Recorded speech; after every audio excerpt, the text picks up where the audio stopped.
The good news is you can do this. And I'm going to encourage you, whatever you've been through, my prayers are with you, my thoughts are with you. Hi, I'm Dr. Rolla, clinical psychologist, and today I'm doing episode 6 of my self-disclosure series. I will leave a link for episode 1 so you can understand why I decided to go on this journey with you, sharing my emotional healing journey from divorce and also sharing tools that helped me and continue to help me to heal. Before I go on in this video, I want you to subscribe, press the notification bell so that you can have access to my videos as soon as I release them. I also would love you to follow me on social media at Ask Dr. Rolla, AskDrRolla. Now let's do episode 6. The tool for episode 6 is what I call victory points. Victory points. When I experienced divorce, I had a sense of loss. I felt empty. There were times I felt that I couldn't go on, but I knew I had to. I've been through other experiences that have shown me that stopping and not moving forward is actually dangerous. And I believed that I could win. But early on, I began to realize that in order to win, I have to be very balanced. I have to win in a way that is incremental, which is a process. And I have to choose to win in a way that is balanced. When you have lost something in your life, you have that vacuum. You need to be careful to make sure that you're not so desperate to win that you end up making very bad decisions. Because when you're desperate, you are impulsive, you're vulnerable, and you are more likely to connect with people and situations that could get you into a lot of trouble. Even though you may have good intentions, the attitude you have towards winning has a lot to do with how you win and whether you win or lose, really, in the long run. So let me break this down a little bit. Victory points is about gaining points over time. Seeing victory in a much more broader context. So when I lost my marriage, a very wrong way to pursue victory would be to quickly replace my husband. Because that desperation to quickly cover up or make up for what is lost affects my ability to process that pain properly and to be in the right state of mind to make good decisions. It is not wrong to have lost something and desire the same thing back, but victory does not always look like what you've lost.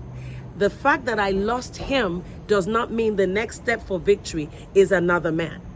That doesn't mean I stopped dating. I'm actually going to do a video on how the dating life has been for me in these 14 years and what I learned from it. It's been interesting and actually very positive and nurturing for me.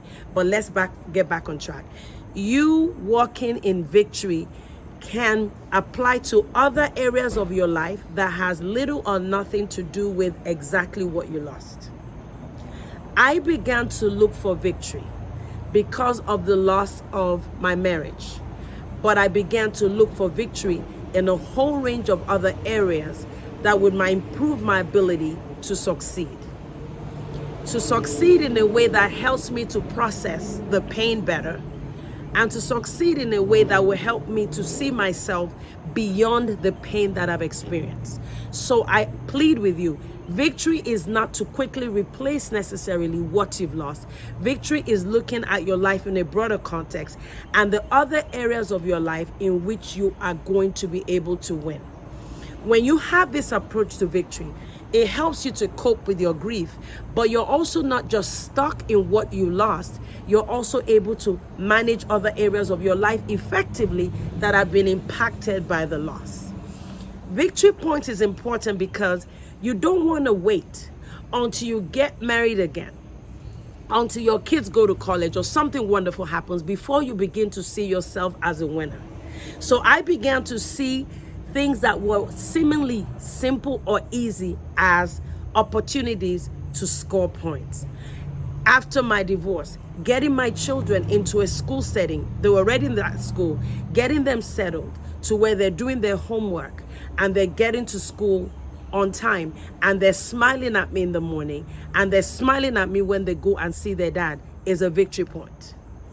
Going to a personal trainer and asking the personal trainer to help me tone my body, which actually happened and has continued to happen for 14 years, is a victory point.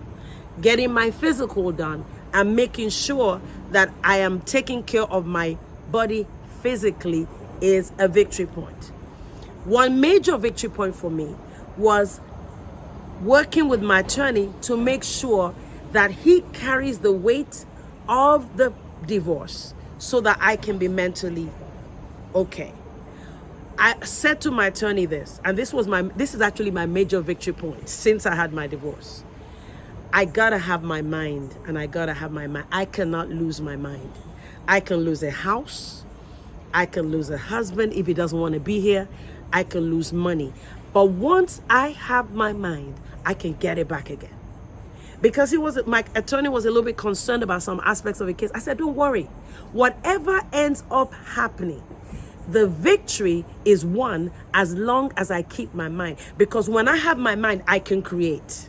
When I have my mind, I can produce. When I have my mind, I can get up and I can make money again and I can dream again.